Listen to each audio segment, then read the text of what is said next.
King's Hamilton Institute seminar series, the When Life Gives You Lemons, You Make Lemonade seminar series. So we've combined the three of them, taking advantage of us all being remote. It's an immense pleasure to have Manolis Kellis come and speak to us today. Manolis is very famous for a huge amount of work that he's been doing, on starting with bioinformatics on that side, doing analysis of all sorts of biological system using advanced data analysis techniques. And he's kindly agreed to come and give a seminar today. I won't read you his bio because we'd be here all day just listing out his achievements. So without further ado, Manolis is going to record the talk. So if anybody's uncomfortable with that, please drop off. If you have any queries, just please pop them in the chat. Manolis, you're happy enough to take queries as you go along? Yeah, myself and Flavio will monitor and Muriel will monitor the chat, and we'll flag it to you if someone has a question. So without further ado, thank you very much, Manolis, and over to you.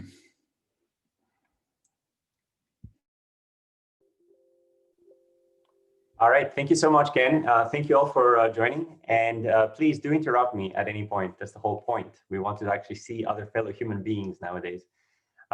Even us introverts are excited to see humans. So what I'd like to tell you about today is some of our adventures in trying to understand the circuitry of human disease. So it's a very different type of network. These are biological networks, and sometimes these are cellular networks, and sometimes they're neuronal networks. And I'm really excited to sort of hear your feedback and sort of get you guys excited about this field, because I feel that we are badly in need of sort of new computational paradigms to really understand all of the data that's emerging. So what's our goal? Our goal is to translate genomics into therapeutics, and specifically to both dissect the disease circuitry and also manipulate the disease circuitry at single cell resolution. So that's sort of what we do. I'm sitting in a computer science lab along with a lot of the CS faculty at MIT, just across just down the hall from Muriel. And we're a member of both MIT and also of the Broad Institute, which is this Institute for Genomics over in the Boston area that has united sort of MIT, Harvard, and all of the community. So what is the whole point here? The point that we're trying to achieve is to understand the mechanistic basis of human disease. What does that mean? That basically means let's figure out not just what correlates with disease, but what actually causes disease. So that's a causal inference problem. So causality is very hard in most of computer science, because most of the time we have correlational data, we don't have interventional data. In biology, interventional data is very difficult to come about in human because experiments are not always ethical, but nature has been doing a ton of these experiments for us through the natural genetic variation that humans have. So every one of us is born with 6 million different variants, which are arranged in 2 to the 6 million combinations, more or less. And that's just the common variants. On top of that, there's a ton of rare variants. So we can start looking at correlations between genetic variation and disease manifestation. And the beauty of that kind of correlation is that overeating will not cause inherited variant to change. These are common variants. These are inherited. Your parents have them. When you're born with them, they're not due to some kind of behavioral or some kind of environmental intervention. So this is all about figuring out the causality. And once we have causality, then we can figure out what is the mechanism underlying this causality to then figure out how to enable therapeutics. So to walk you through an example, here is the first and strongest genetic association to be discovered with obesity. So body mass index is a measure of obesity. And you can see here the genome-wide association of 6 million SNPs. Every single dot is a single nucleotide polymorphism, a SNP. And the y-axis of the dot is the statistical significance of that genetic variant in its association with obesity. The x-axis is the genomic position on the 23 pairs of human chromosomes. The strongest genetic association with obesity is FTO, a gene that was properly and promptly renamed fat and obesity associated. because it reigns supreme above all other genetic associations with obesity. What does this picture tell us? That picture tells us many things. Number one, it tells us that genetic variants contribute to your obesity risk, which basically means that it's not entirely your fault. Basically, you know, when I'm heavier than I should be, I can just call up my parents and say, Mom, Dad, it's entirely your fault. Well, not entirely, but there's a big genetic contribution to obesity. So that's the first thing, that it's not just environmental, it's not just behavioral. There's something different about our bodies that make us metabolize food in different ways, store food in different ways, and, you know, burn food in different ways. The second thing it tells us is that these specific genomic regions are associated with obesity. So of course, everybody was super excited. It's like, great, we can now look within this region to look for a new mechanism underlying obesity, find new target genes, develop new therapeutics, and enable personalized medicine and precision medicine based on the set of genetic variants that every person has. There's a problem with that, which is when we actually did that, we went into the genetic association, we basically found that it's not one genetic variant, but this whole slew of genetic variants that you see here, this column of genetic variants are now laid out when you zoom into this region. And what these variants are telling us is that the way that disease works is that entire regions are co-inherited. So we are basically faced with the challenge of which one of these genetic variants actually causes obesity in this locus. And there are 89 common variants that are co-inherited. And the reason for that is that the human genome only has a small number of recombination hotspots every time your mom and your dad produced sperm or egg to basically give rise to the gametes that ultimately gave rise to you, a new human being.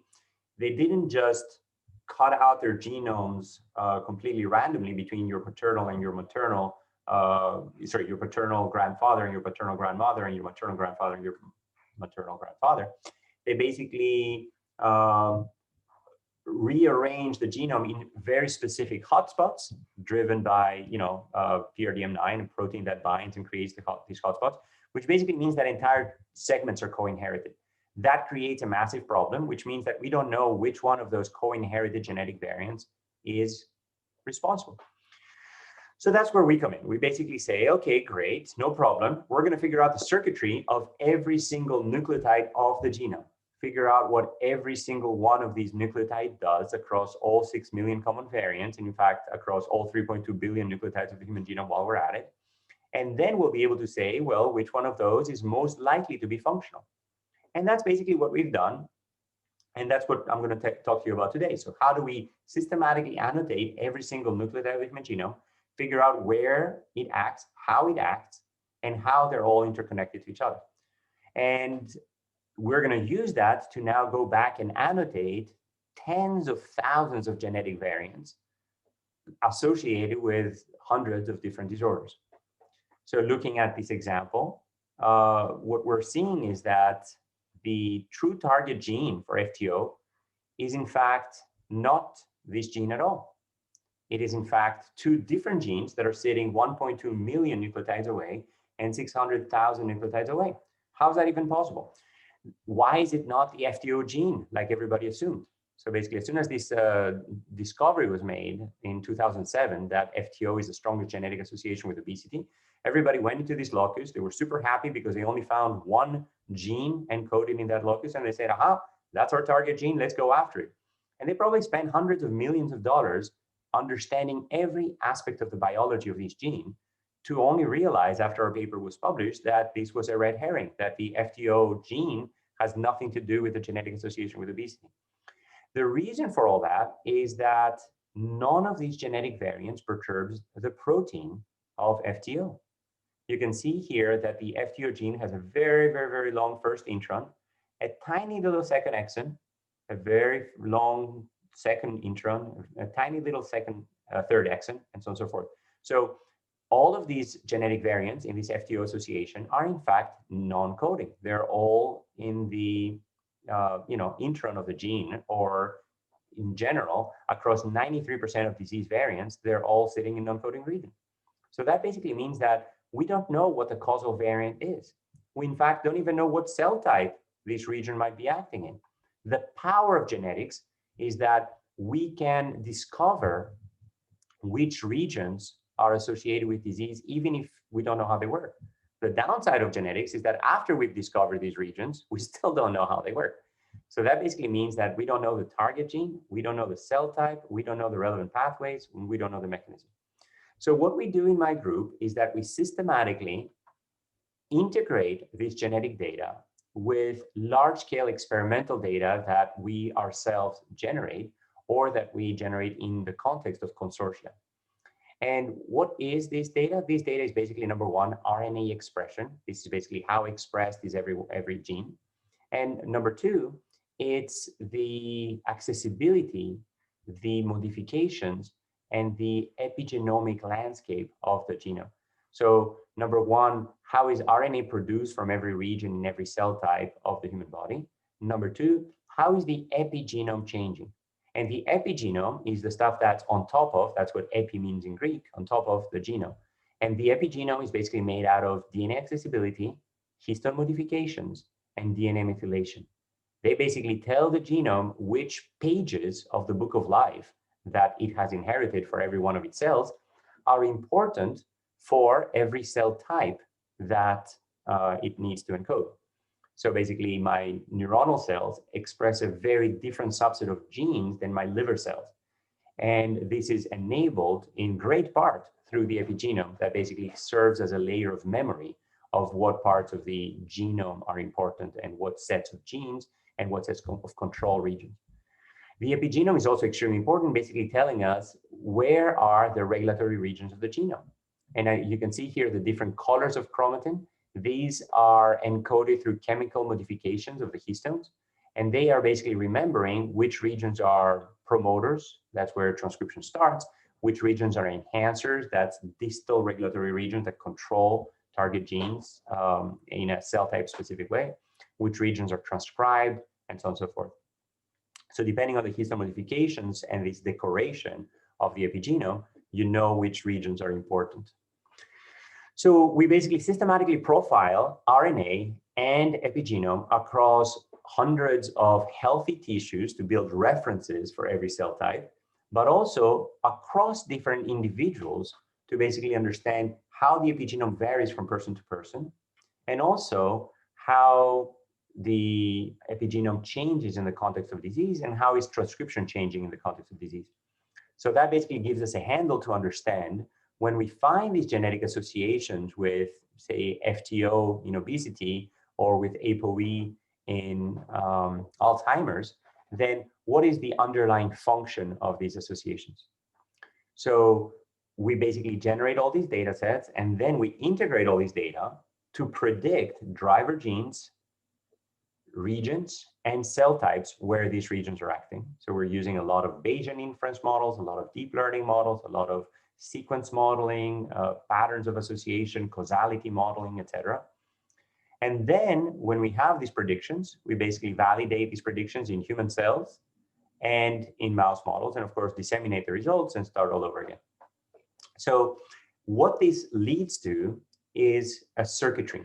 Instead of basically knowing a region of association, what you have is the specific genetic variants that are associated, the SNPs, and which enhancers they overlap, what cell types these enhancers are active in, what are the upstream regulators that control these enhancers, and what are the downstream target genes that are controlled by these enhancers. So the circuitry is between a region of association, the genetic variants within these regions, the enhancers, the tissues, the regulators, and the target genes. And these are the types of networks that we are dealing with at the genetic level. Once we have these networks, we can then go back and manipulate the system. So this is a paper that we published in the New England Journal of Medicine. This is dissecting the circuitry of these FTO locus that I mentioned earlier. I like to joke that this is a paper about one bit of information in the human genome, because it's about one SNP and one variant.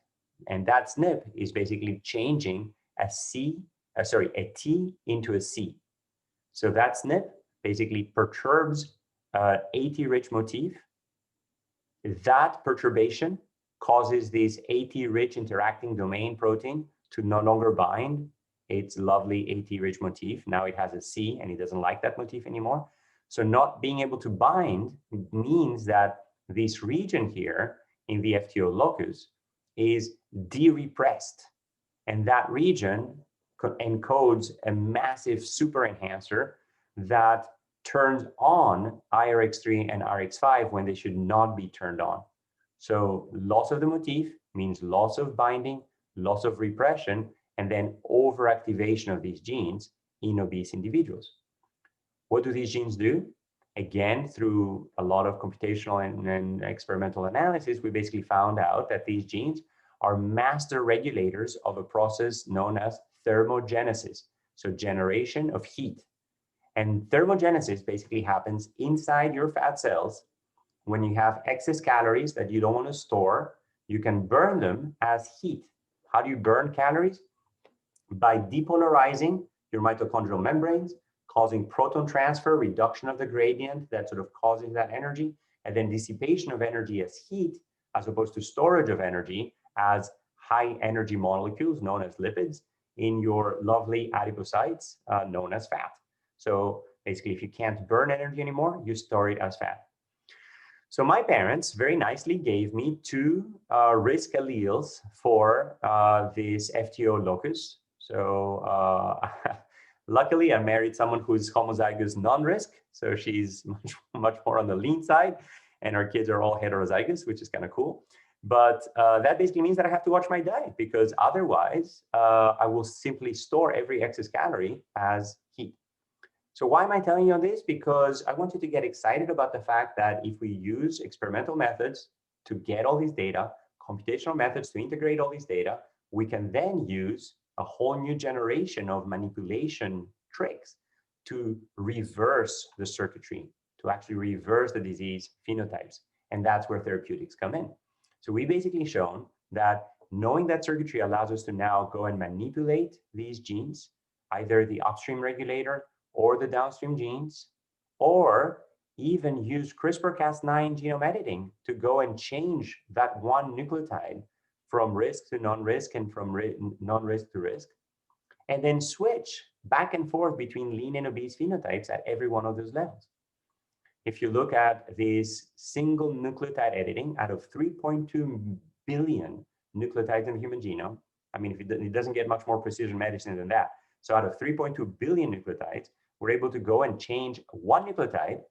And if we take now these white adipocytes from risk individuals that are unable to burn calories, and we just change that one nucleotide from the risk to the non-risk, rescuing the loss of the AT-rich motif, we basically see that we can fully restore thermogenesis, that these cells are now able to burn calories again. And we've done a series of experiments showing exactly how this permeates through the pathway. We can also go to the target genes and then look at their effect at the organism level. So we took a mouse that's normally expressing IRX3, and then we repressed IRX3, reversing the effect of this disease risk locus. And what we saw is that while normal mice gain weight in a high-fat diet, these mice, when you repress this gene that controls thermogenesis, are cranking up thermogenesis, and then they're just simply burning all their fat. They have no fat stores left. All of their fat stores are depleted, and these mice are actually unable to gain weight, even on a high-fat diet. So they're burning calories when they're awake, and they're also burning calories in their sleep. They're not exercising more, they're not eating less, they're simply burning more calories. So that's what we'd like to do systematically. So after this very, very slow introduction, I will now change pace and go faster through a few of the things that we're doing in this area. So first of all, we're basically building reference epigenomes to predict disease-relevant tissues. Then we're combining genetic, epigenetic, and transcriptional variation in disease to infer causal genes, tissues, and their directionality. And I'll spend a lot of time on what we're doing now with single-cell dissection of these circuits across individuals, and then how we can understand these single-cell effects at the genetic level, and then across multiple phenotypes together, and then across multiple tissues together, and then how do we systematically, experimentally dissect all these circuits in disease. So the first part is, how do we use reference epigenomes to predict these disease-relevant tissues? As I mentioned earlier, the human genome is kind of static, but the human epigenome is extremely dynamic, leading to the diversity of functions that you see in the human body. And we can profile the epigenome using these histone modifications, open chromatin, DNA methylation, as well as its quote-unquote output of RNA expression. This is what the dynamic epigenome looks like across 127 cells and tissues. You can see here promoter regions in red are extremely static. Transcribed regions turn on and off. Repressed regions are broadly repressed, except for a handful of cell types where they turn on. Enhancer regions in orange are extremely dynamic. They turn on and off in very specific cell types. And most importantly, when we look at this correlation across cell types of the epigenomic landscape with the transcriptional landscape, we can infer that if there are genetic variants here and we're trying to link them to one of the genes nearby, we can simply look at the correlation of when are these genetic variants, when are these enhancer regions turning on, and then realize that they're turning on exactly along with that PAX5 gene, enabling us to start linking these non-coding regions to very distant target genes rather than only the genes nearby. We can use the epigenomic information along with genetic information to start predicting where is every genetic trait acting by looking at all of the genetic variants associated with height. And then, because these are very different in the genome from the genetic variants associated with type 1 diabetes, with blood pressure, with cholesterol, they're painting different subsets of the genome. We can now use these different subsets and intersect them with the enhancers that are active in different cell types. And using that, we can infer what cell type and tissue every single trait appears to be acting in based on the enrichment of its genetic variants in the enhancers that are active in that tissue. If we look for genetic variants associated with height, we find that they're enriched in no cell type except for enhancers of embryonic stem cells. Genetic variants associated with immune traits are enriched in enhancers active in T cells and B cells. Genetic variants associated with blood pressure are active nowhere except for specifically the left ventricle of the heart, suggesting that this is, a causal tissue underlying blood pressure. And indeed, the left ventricle is where blood pressure gets built up before it's pumped to the rest of the body. If you look at fasting glucose-related traits, which is related with type 2 diabetes, you basically see that the only enrichment appears to be in pancreatic islets. This is, again, the cells that regulate insulin secretion and therefore fasting glucose levels. If you look at cholesterol, you see that genetic variants with cholesterol, associated with cholesterol, localize in enhancers active in liver, which makes, again, a lot of sense.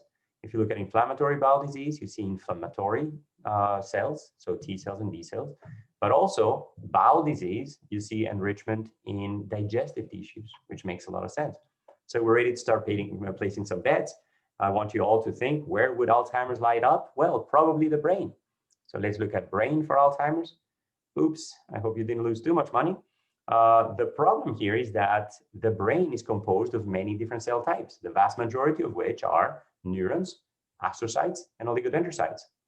Instead, what we're finding is that the strongest enrichment with Alzheimer's is in an immune cell type, and specifically monocytes, CD14 plus cells, which are a signature of both circulating monocytes as well as resident macrophages in the different tissues, including microglia, which are your resident immune cells of the brain, which are helping to clear out any kind of debris from your brain and also to prune synapses that are not being used. So when you say, hey, use it or lose it for your brain, it's the microglia that are underlying all that. So that's the hypothesis there, that in fact, Alzheimer's is probably not acting through the neurons directly, but in fact, it's acting indirectly through the microglia. And that indeed led us to publish this paper saying conserved epigenomic signals in mice and human reveal immune bases of Alzheimer's disease about 5 years ago. What we showed is that indeed immune changes are happening very early on in disease progression, whereas neuronal changes are only happening later on in disease progression, suggesting that, in fact, Alzheimer's is primarily an immune disorder, which then manifests to other cell types. And indeed, since then, we've basically sorted cells from the brain to separate out neurons from oligodendrocytes from microglia. And what we're finding is that the enrichment for genetic variants is localizing specifically in microglia, just as we would have expected. We've since scaled up these methods dramatically. We went from 127 epigenomes to 834 epigenomes, from 54 enriched tissues that I showed you on the previous slide to 534 enriched traits. We basically see these complex networks of which genetic variants are associated with which tissues. You see here that genetic variants associated with education, educational attainment, intelligence, math ability, and so on and so forth, are very much associated with your brain. And all of you must be saying, yay, this is great. But unfortunately, the same variants are associated with depression and worry and neuroticism and schizophrenia. So don't get so excited, all of you. By contrast, Alzheimer's disease localizes specifically in the immune cells, along with all of these other immune traits. If you look at heart, you see blood pressure. If you look at lung and lung function, you look at these cancer cell lines, the diversity of cancer-associated traits. If you look kidney and these filtration, liver and cholesterol, and then you see these extremely polyfactorial traits. For example, coronary artery disease in this little pie chart is enriched in a large diversity of tissues rather than many of these traits that are enriched only in these brain tissues, suggesting that there's some additional complexity there. And then maybe perhaps we can actually use this resource to dissect that complexity. So we can take coronary artery disease and say, okay, well, we see enrichments in liver, in coronary artery, and in a bunch of other tissues. If we take the subset of genetic variants that overlap only the liver enhancers, then what are their functions? We see that their functions are very different than the subset of genetic variants associated with coronary artery disease that in fact localize in enhancers active in the coronary artery, and so on and so forth. So every single one of these tissues leads to a different subset of genetic variants and a different subset of biological enrichment and a different subset of comorbidities and co-associations with other traits, enabling us to now take these multifactorial and polyfactorial traits and partition them out into their unifactorial parts. Here's some examples of how we can do that. We can basically now go down the list of genetic associations with coronary artery disease and then look at each of the tissues and then say, for each of these genetic loci, what are the specific overlaps? And can we use that and all of these tools that we've developed to now start asking where are each of them acting? And we can find examples such as PCSK9, which acts specifically in liver, whereas EDNRA acts specifically in heart. And there's other examples which act both in liver and in heart. So in fact, this is the rule rather than the exception. We find a large number of loci that appear to be acting in multiple mechanisms. And you can think of this statistically as an ascertainment bias. Basically, we search for associated loci. And when we find the strongest associated loci, the reason why they have such strong effects is probably because they either perturb one process very strongly or they perturb multiple processes at once. And again, there's all of this linking information and all of these networks that allow us to go from non-coding gene regulatory regions to their target genes and to their upstream regulators and so on and so forth. So we basically built resources that have now annotated this across 30,000 different genetic variants, where you can go in and for every genetic locus of association with the disease, you can sort of infer the predicted mechanism according to these technologies. And we've made all of that data available on the web.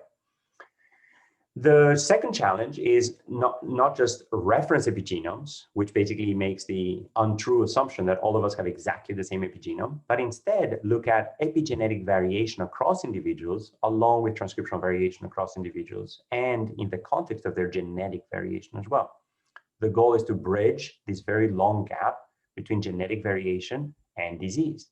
And this very long gap is extremely polygenic. That basically means that there are thousands of genetic variants that contribute to every one of these complex traits.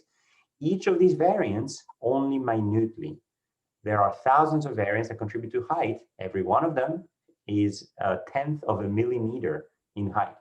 And we vary more than that between the moment we wake up and the moment we go to bed. We get shorter every day and we get taller again every night.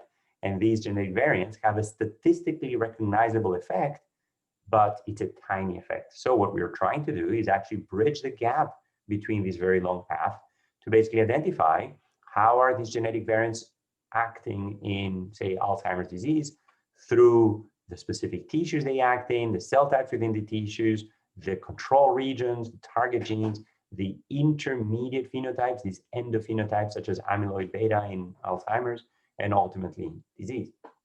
But of course, the challenge when we include all these intermediate variables is that the lovely unidirectionality we had coming out of genetics is now simply an ugly bidirectional correlation, because any of these intermediate phenotypes may actually be due to a downstream consequence of the disease, or simply some environmental perturbation that causes both disease and gene expression changes, or perhaps fighting the disease, a response to the disease. For example, with increased amyloid beta, the organism might respond by sending in genes to clean it out.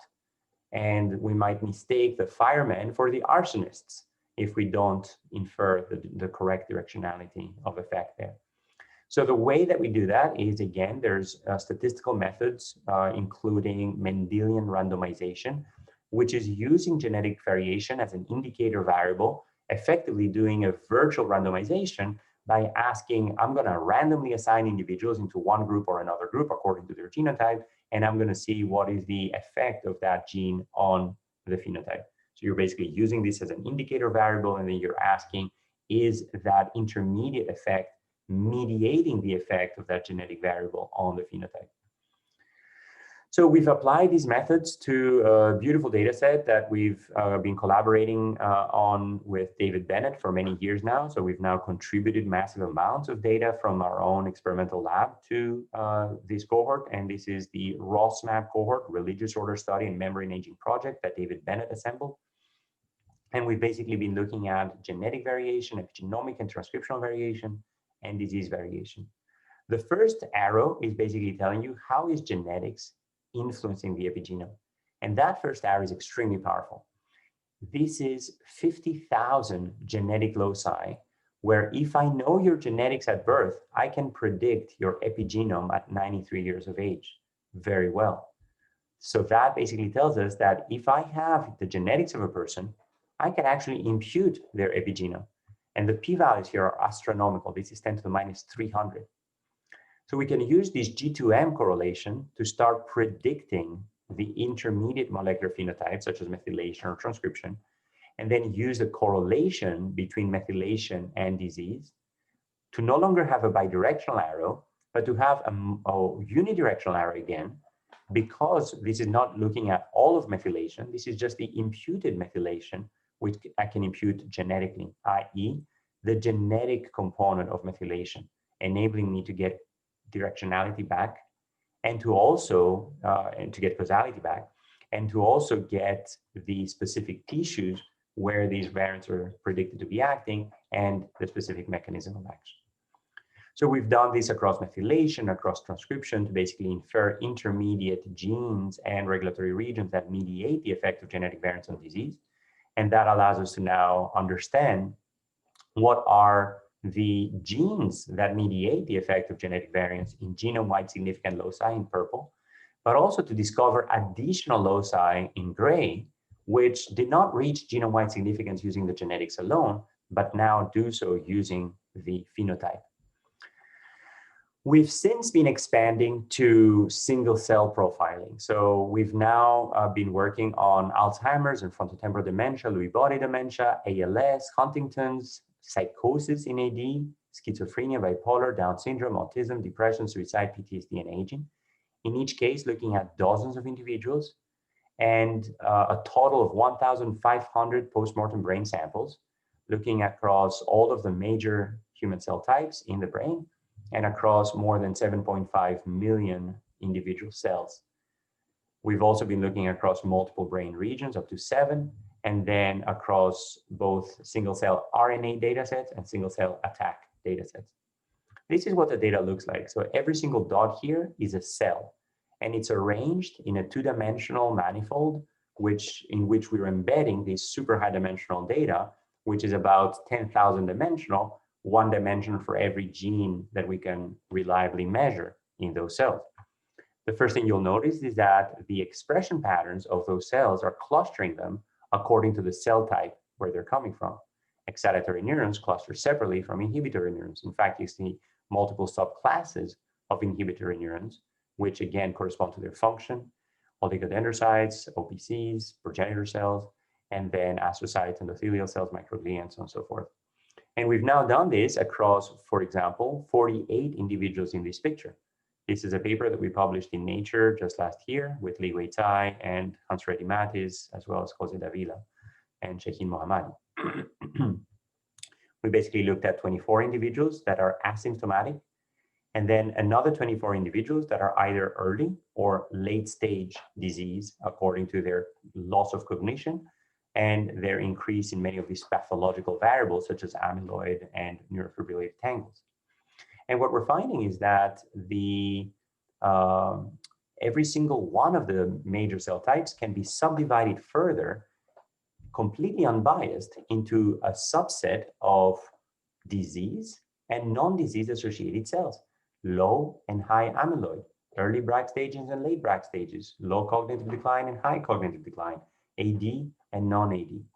And this subdivision basically tells you that even though the genetics appear to be primarily acting in microglia, the transcriptional changes that result are affecting every single major cell type.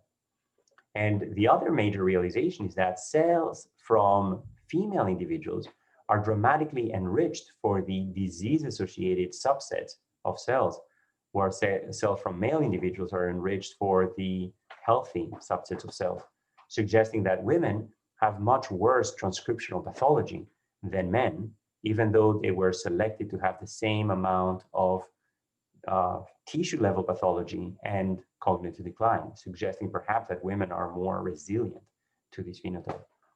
It allows us to look at the cell type specific changes in expression. It allows us to look at genes that are differentially expressed between men and women and how they're dramatically increasing in disease. So 3,000 genes are differentially expressed between men and women before AD, but 6,000 after AD.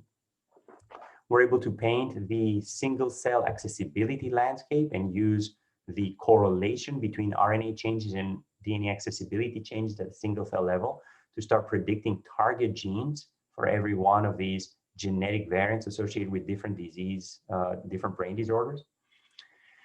Here's some examples of the correlation that we're seeing with changes in expression and changes in DNA accessibility across multiple genes between disease and non-disease individuals, how expression and epigenomics change simultaneously. We're able to look at the sequence of the single cell data to infer mosaicism in the brain. These are mutations that happen during the cell divisions that give rise to the adult brain, and therefore affect only a subset of cells in the brain.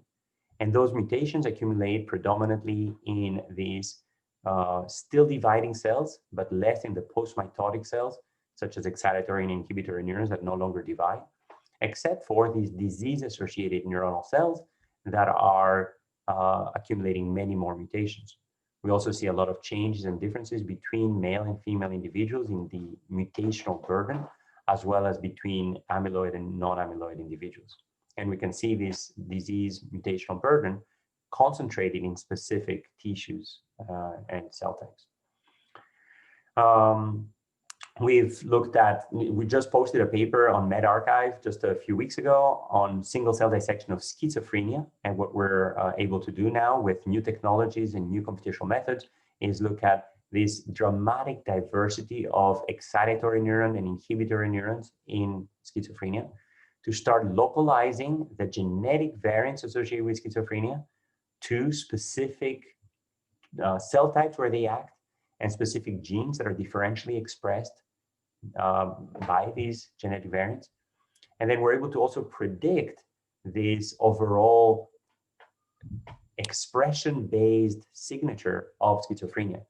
We're finding that from the gene expression alone, we can actually predict schizophrenic versus non-schizophrenic individuals dramatically well, except for a handful of individuals that appear to be very normal at the transcriptional level, very resilient transcriptionally, even though they're clearly schizophrenic. And the subset of individuals who are here and denoted by these blue stars are in fact the same subset of individuals that appear to have an abundance of this cell type that we call schizophrenia transcriptional resilience, where if those individuals have that cell type, then their other cells are transcriptionally resilient. They don't show the signatures of schizophrenia, suggesting that perhaps the cell helps stabilize the expression patterns of other cells in the brain. We're also able to predict the upstream regulators and whether they're acting in neurodevelopment or in synaptic organization or synaptic plasticity.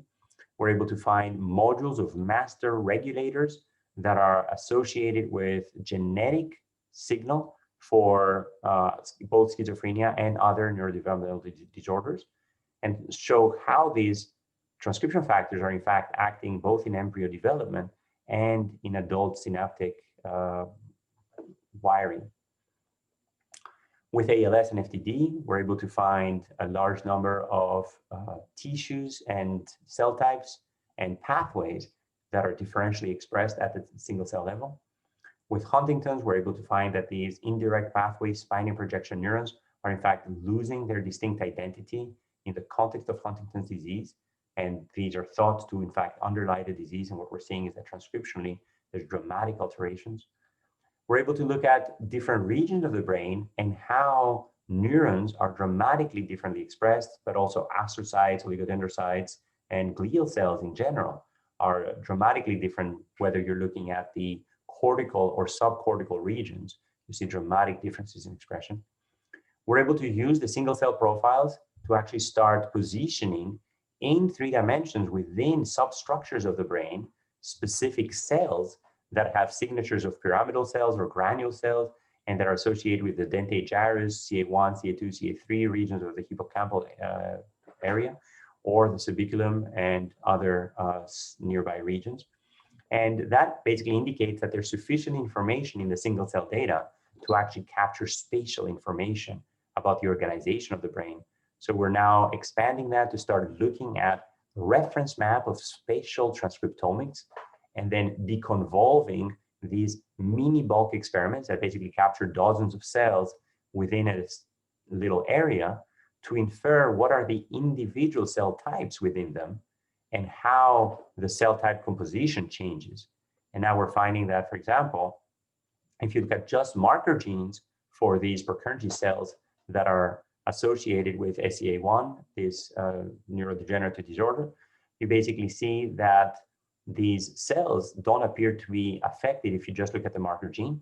But if you look at the deconvolution, then you see this dramatic alteration and this dramatic loss of these Purkinje cells, suggesting that we are successfully able to deconvolve these mini bulk expression patterns. Conversely, we can actually build deep learning methods to predict the spatial positioning of single cell data by training on expression patterns. And then we can recover, of course, the neuronal layer information, but we can also recover layering information for oligodendrocytes and astrocytes that hasn't been previously recognized. We're able to distinguish many different types of microglial cells, and in particular, distinguish synaptic microglia from inflammatory microglia. And we're finding that inflammatory microglia are the ones that underlie Alzheimer's disease, both in differential expression, in differential accessibility, and in the genetic enrichment of genetic variants associated with Alzheimer's, whereas synaptic microglia are associated with schizophrenia instead, both in differential expression and in genetic variant localization. And you can see here this dramatic difference between Alzheimer's that is specifically enriched in microglia, whereas schizophrenia is enriched in excitatory and inhibitory neurons, and to a lower degree is synaptic microglia that I mentioned. we're able to now use the single cell data to start tracing genetic variants and how they're acting specifically in enhancers that are only active in very specific cell types. In this particular case, again, microglia underlying Alzheimer's disease. And we're able to do this systematically across bulk tissues now by deconvolving them. We're able to look at multiple phenotypes together by looking at how we can partition the genetic associations with different subsets of phenotypic variables. And these are in fact partitioning these complex disorders into different pathways and different tissues. And we've done a lot of work on electronic health records to start understanding the comorbidity patterns of those phenotypes across multiple different data modalities using a hierarchical model, and use that to start cleaning out the electronic medical record and start predicting subclasses of patients and their association with specific tissues and cell types. We're looking at multi-tissue changes in response to exercise and diet in collaboration with Laurie Goodyear and Lydia Lynch in the context of both human and mouse, looking at both diet intervention and exercise interventions. And we're able to now start capturing a huge diversity of cell types across multiple different tissues that are underlying obesity, and then start asking, how are these tissues changing in the spatial context, and how is the effect of exercise training versus high-fat diet showing these opposite effects in driving both adipocyte stem cells, which we found to be underlying the FTO locus, as I mentioned earlier, but also T cells and immune cells, and specifically the cell-cell communication patterns by looking at the specific receptors and ligands expressed by each of those cells at the single cell level. We're also expanding this to look at blood biomarkers of disease and to look at aging biomarkers in expression, and to start looking at these exosomes. We just had a paper appear a few weeks ago on predicting the state of a tumor just by looking at the blood exosome profiles. And again, continuing in cancer, we're basically also able to look at the convergence of these non-coding variants into common target genes across the regulatory plexus of every one of those cell types. We're also able to look at how disease progresses. We're now looking at single cell profiling of the same patient across disease progression and across different immunotherapy responses to start understanding the interactions between the immune system and the tumor during those progression. And lastly, we've developed a lot of methods for high throughput dissection of those predictions. We're able to use high throughput editing and knockouts using CRISPR-Cas9 in a method called Perturb-seq, to also couple that with activation of a particular enhancer by coupling dead Cas9 with an activating domain such as P300 or a repressive domain such as CRAB, and then turning on or turning off enhancers in embryonic stem cells or iPS cells, and then differentiating those cells into the lineages that we would like to see where their effects manifest. We've developed massively high throughput methods for testing 7 million regions in a single experiment by cutting them directly from the DNA, inserting them into plasmids that are self-reporting, self-transcribing, and then using the constructs themselves as barcodes to look at the expression of millions of constructs and systematically test the effect of the genetic variants by localizing them into very specific narrow windows. And then in collaboration with Andreas Penning, we're now synthesizing tens of thousands of these genetic variants that we're predicting to be functional, and then inserting them into the brains of mice to look at how these genetic variants are acting, not just in cell culture, but in the context of whole animal tissue. So that's what I had to say. We basically look at reference epigenomes to predict disease-relevant tissues, combining genetic, epigenetic, and transcriptional variation in disease, looking at single-cell dissection of both epigenomic changes and transcriptional changes, looking at the genetic effects driving those across multiple tissues, multiple cell types, and multiple phenotypes, and then lastly, the high-throughput dissection. Many of the folks involved here are off to start their own faculty positions, so we're looking for postdocs. If you guys are computational and looking for awesome data to work with in the context of biology, where people will be able to actually evaluate your predictions, please join us, and we would be delighted to work together. So that's where I'll stop, Ken, and then I'll see if folks have any questions. You're muted, Ken. Thank you very much, Manolis, for that tour de force. I'm happy to open it up for questions if we have any for the audience. I know we have a few experts on the call, so before I ask a slightly naive question, I prefer to give them an opportunity. Or somebody else might have a naive question they'd like to ask. Everybody's often shy on these calls. Flavio, I see that you've unmuted yourself, so or you've turned on your video, so I hope you're ready to ask a question. I just wanted to ask a quick question. If you could just give a little bit more details on some of the analytics methods that you're using. Specifically, I saw some kind of TSNE-like plots. Yeah. Yeah, no, that's a great question. So basically, these TSNE-like plots are, so what does TSNE do? It basically creates a two-dimensional embedding that tries to match the distance in this high-dimensional space to best it can.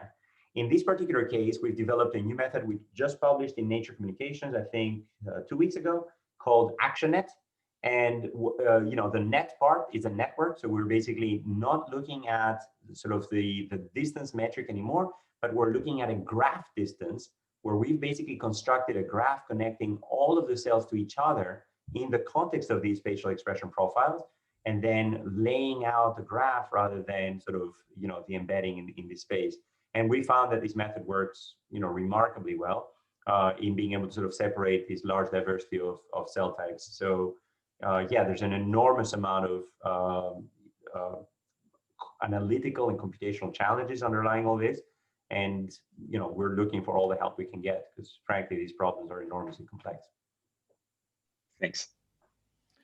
Can I ask, I'll ask my naive question then. So Manolis, you were mentioning earlier on, like, so FTO is an example where it's like one SNP and it's a major driver of the problem. But you mentioned an awful lot of the time you find it's sort of like there's a combinatorial diversity of like there are little problems that accumulate somehow to give you the end effect. I was wondering, in the work that you're doing, where do you see the balance in those things? How often do you, like, is it a black swan that you happen to have a single SNP that drives everything? Yeah. No, it's a fantastic question. If you look at the association with FTO, it's enormously higher than everything else. And it's the same thing if you look at Alzheimer's. ApoE is enormously higher than everything else. So this graph is cut off because ApoE goes, way, way higher. So ApoE alone accounts for half the risk for Alzheimer's, and all of the other genetic variants account for the other half. If you look at FTO, very similar story. FTO alone accounts for 7 pounds as an adult of body weight. I mean, it's not the difference between a 300-pound person and a 80-pound person, but it is the difference of sort of being further down that spectrum. The rest, some of it could be accumulated effects from not exercising sufficiently because you were, I don't know, mocked as a kid, or you have all of this extra weight, makes it harder to exercise and so forth. So it could be accumulated effects, or it could be additive effects. We haven't yet encountered sufficient evidence of combinatorial effects, which is what you mentioned earlier. We believe that a lot of the polygenicity in disease comes from additivity rather than from truly combinatorial interactions. As for that effect size distribution, this is very different from schizophrenia. If you look at schizophrenia, you basically have a very flat distribution. You don't have these, dramatically higher associations that we see. So this is again a Manhattan plot, but turned on its side. This is, I guess, Manhattan after you're drunk and fallen on the street. So basically, there's an enormous number of associations, but they're all roughly at the same height. There's no such thing as a sort of clear winner. And part of that, and this is actually dramatically interesting. If you look at a lot of the psychiatric disorders and you partition the genome into 1 megabase chunks, you're basically finding the same amount of heritability in every single one of those 1 megabase chunks. That suggests almost that nearly every part of the genome contributes to the psychiatric and cognitive disorders, But it also suggests that as soon as any one of those variants rises to too much of an effect, its allele frequency is cut off because it is very detrimental to, reproduction and, progeny and so on and so forth. So the brain is very different from these other disorders, where some of them have enormous effect.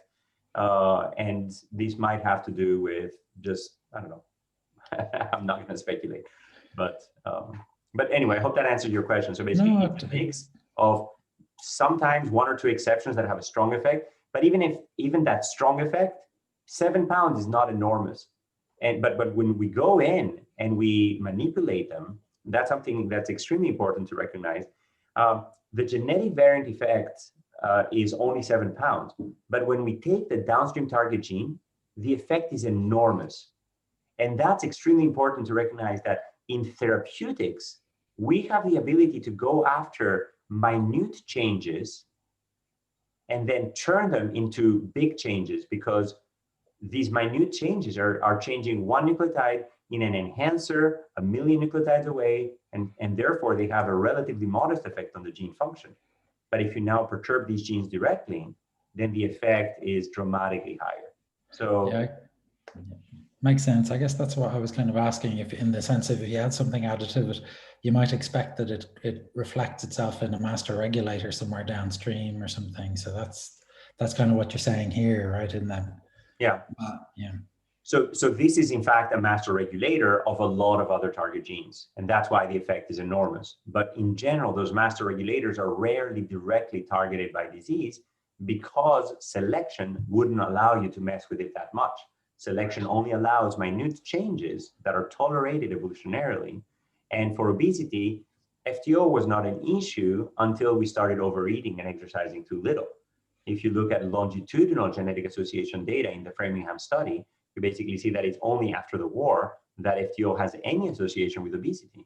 Before, it has none. And that's due to a gene-environment interaction. As our environment changed, the gene itself became, suddenly, an effect. Fascinating. Thank you very much. Muriel, it seems that you're turning on your camera as well. Do you have a question?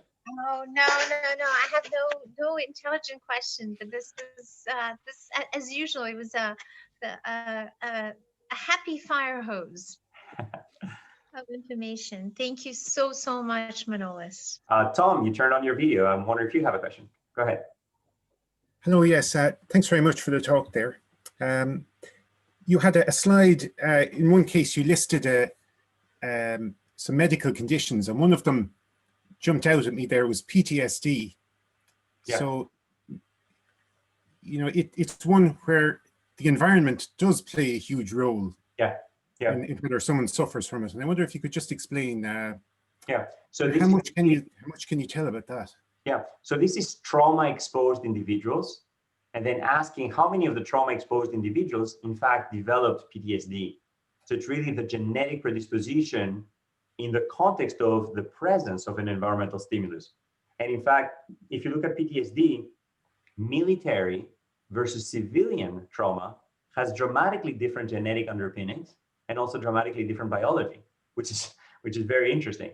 So basically, the trauma that you experience in the civilian settings is actually biologically very differently associated.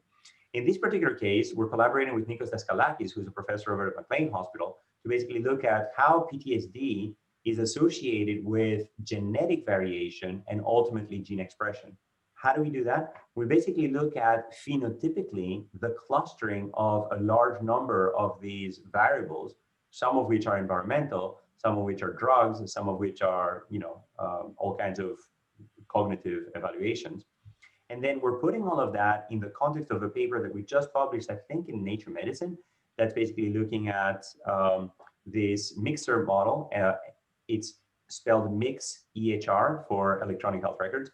And it's basically this sort of hierarchical model for modeling the all of these variables in the same context. So that allows us to now start clustering these multimodal phenotypic variables. And then using this clustering, we're able to identify clusters of patients that are associated with specific phenotypic signatures. And the next thing we do is look at the genetic variants of those patients, and using those genetic variants, similar to the approach that I mentioned earlier of learning the QTL association, the quantitative trait loci effect of a genetic variant on intermediate gene expression levels, to start predicting the expression from the genetics of those individuals. What does that give us? That gives us now the expression for each of these, for the group of patients in each of those modules, and the tissues where that expression manifests. And what's really phenomenal is that despite having all of these different brain regions there, the strongest association with expression differences from the genetics of those individuals appears to be in whole blood. And indeed, PTSD is recognized to have an immune component. And basically your history of immune infections is actually associated with your predisposition to actually develop PTSD after trauma or not. So anyway, all of that is painting a story where, yes, there's a brain component, but there's also a strong immune component underlying PTSD. Does that answer your question, Tom? Yeah, great answer. Thanks very much. I just had one follow-up question on it. Whereas, you could imagine somebody has cancer or doesn't have cancer. I always imagined PTSD was something that was maybe difficult to diagnose, and somebody maybe had symptoms sometimes and didn't other times. Is it really a binary thing that somebody has PTSD or doesn't? What you're saying is extremely interesting, and unfortunately I can't share the whiteboard, but I should have asked Ken to make me a co-host. There's a gradation of disease, and then very often we apply a threshold, and that gradation is sort of thresholded rather than sort of a score associated with the confidence, for example, or the intensity of PTSD. The other aspect of your question is the uncertainty in the diagnosis. So basically, one aspect of your question is the binary nature. The other aspect is the uncertainty in the diagnosis. And the challenge with uncertain diagnosis, if you look at the definition of heritability, the definition of heritability is how much of the phenotypic variation across individuals can I explain based on the genotypic variation between individuals. The problem with noisy measurements is that they increase the phenotypic variability, whereas of course the effect that you can explain genetically stays constant, and therefore the perceived heritability decreases. So the challenge with a lot of the psychiatric traits is that very often we're mixing multiple different syndromes because we don't really understand how to tell them apart using solely diagnosis data. What we're hoping to do is a combined assessment using both transcriptional signatures and genetic signatures, and of course, EHR signatures from the medical record and the cognitive assessments. And what I showed, for example, in transcriptional resilience says that, well, in some cases, you basically have this very strange interplay between individuals who are clearly showing the phenotypic signatures of schizophrenia, but who at the transcriptional level appear to be resilient. And then there's other ways of looking at the same data, which is the genetic predisposition to schizophrenia using these polygenic risk scores. And this is all a work in progress. Basically, I think that as we start getting better at genetic prediction, we will be able to sort of go back to cases that were sort of phenotypically not exactly slam dunk, and then go back and look at additional phenotypic variables that might sort of better elucidate which individuals have good correlation with polygenic risk scores versus poor correlation with polygenic risk scores, and perhaps start systematically learning about additional variables that can tell them apart. So I think the field is yet still at its infancy.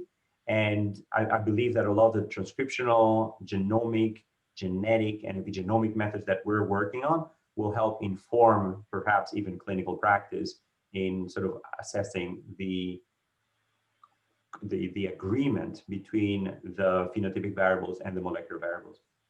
Mohammed, you turned on your video earlier. You must have a question. Yes, thank you for that. Thank you, Manolis, for this amazing talk. First of all, thanks Thank for you. this amazing talk. So I'm not expert in genes and all of this, but I have some kind of naive question, as Ken said. So the first one is about the samples that you have been collected. What is the size of the data that have been collected? Second things, how diverse is? Does mean we know, maybe, correct me if I'm wrong, maybe the genes change from, does mean depending from person to person, from where they come, from the origin, and also the age of them. So how diverse the data set is. The third question is there is any kind of exceptional samples does not fit the models, and what is the explanation of that?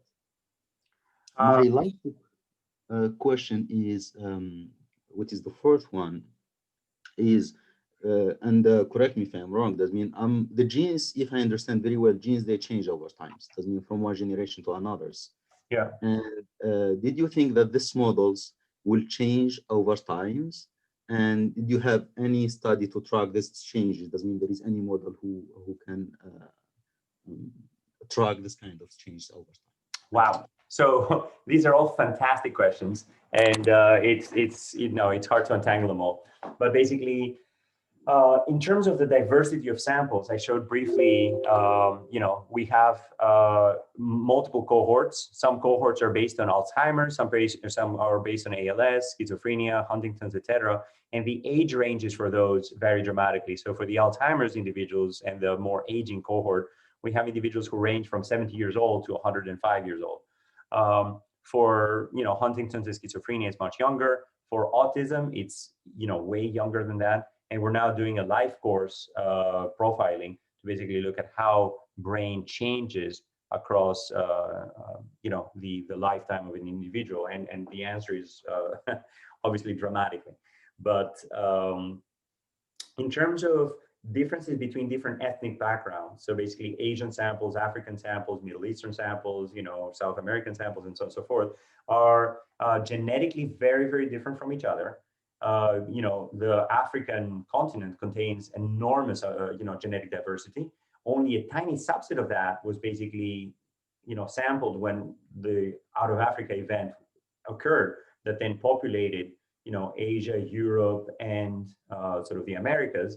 And, you have additional increases in population in each of those, additional variants that arise in those, and so on and so forth. The haplotype blocks, the recombination hotspots that I mentioned earlier, also vary dramatically between individuals. So that basically means between populations.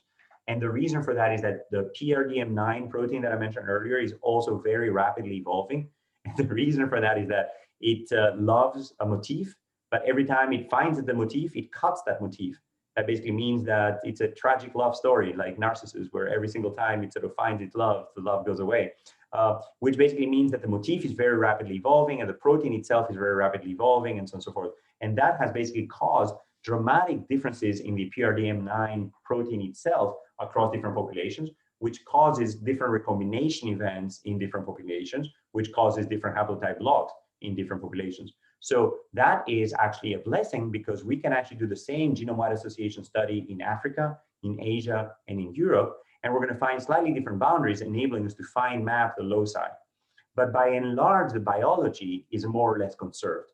If you look at, what are the genes associated with X or Y or Z in different continents, they are more or less the same genes. So basically that, we're all humans. It's just that we've inherited a slightly different subset of the genetic variants in Africa and a slightly different subset of the variants that were then that then arose after the out of Africa event. But if you look at the human population, we're an extremely young population. Like, the out of Africa event was, a blink of an eye in evolution. And the amount of diversity that accumulated in the human population before that event is actually much larger than the amount that accumulated after that event. You also asked about these exceptional individuals, like, do we find any brains that are performing incredibly differently? And I don't know if you want to call these transcriptionally resilient individuals perhaps exceptional, but they are enormous outliers. So instead of being on the schizophrenia side, they're healthier, quote unquote, at the transcriptional level than the control individuals. We're also finding Alzheimer's individuals who have all of the pathology of Alzheimer's, but none of the cognitive decline. So we call these individuals resilient individuals. Some of that is environmental. Some of that has to do with early lifetime exposures and enrichment.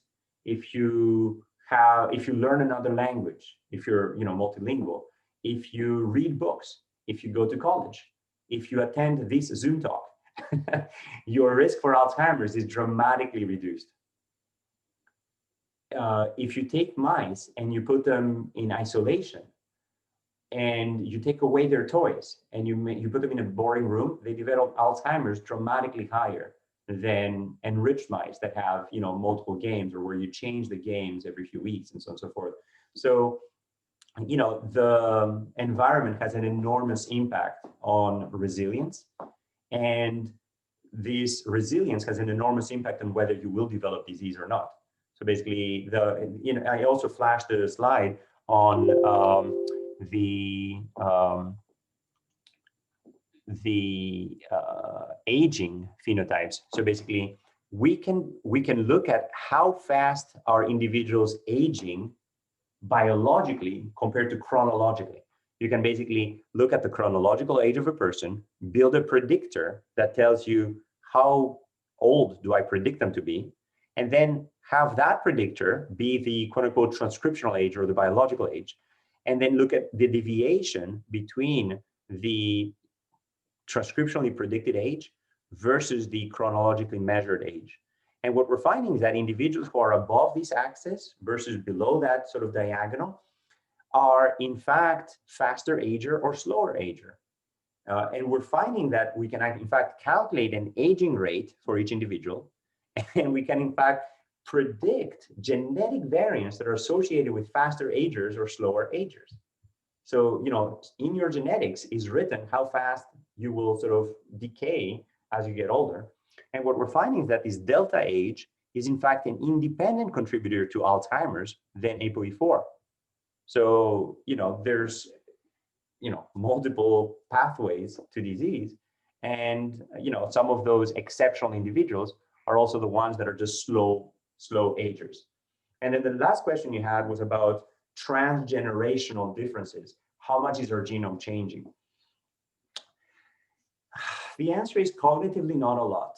Like, if you basically look at where are the adaptations that have happened over the last few thousand years in the human population across different continents, you find adaptations for skin color based on how much vitamin D you get in higher climates. You find adaptations for hair, for massive immune adaptations based on all of the pathogens that wipe us out in different continents. But you find relatively smaller associations with cognitive functions. And my take on this is that cognitively, humans have kind of stopped evolving about 70,000 years ago. What has changed since then is the enrichment of our environment. We have this concept of neoteny, where we hold our young much longer. And neoteny basically in humans basically means that with the same genetic variants that you would have grown up in Egypt, you can grow up in ancient Egypt, you can grow up now in modern America with much more environmental enrichment, but still the same cognitive capabilities. So, that's just my take on how much is genetics adapting from generation to generation. Basically, without massive killing, you don't have genetic selection. And the massive killing happens in the Great Plague, it happens in malaria, it happens in sort of a lot of these outbreaks that sort of wipe out a large fraction of the population. And that's where a lot of your immune genes get selected.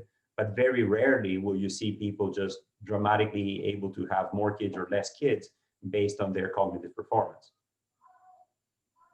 Thank you very much. Thank you very much. I appreciate it. Thank you. Thank you very much, Manolis.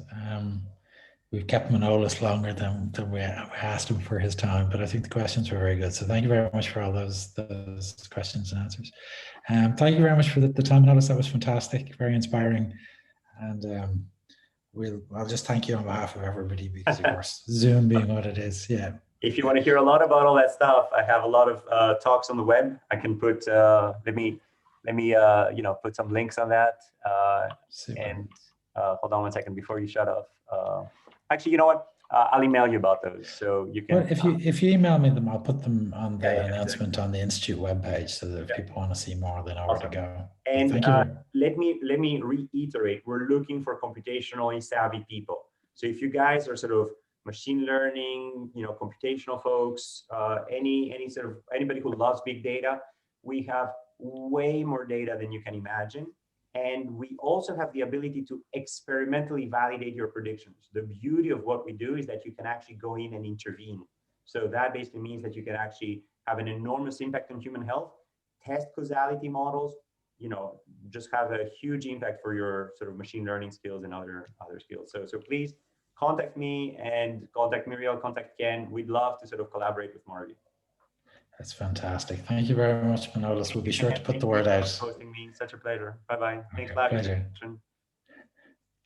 Oh, Catriona, did you have another question, or you're just saying bye? Oh, just trying to be a human. Thank you so much. I appreciate it. It's wonderful. Thank you. Thank you. Bye. Bye, everyone. See you, Manolis. Bye-bye. Thank you. Bye-bye.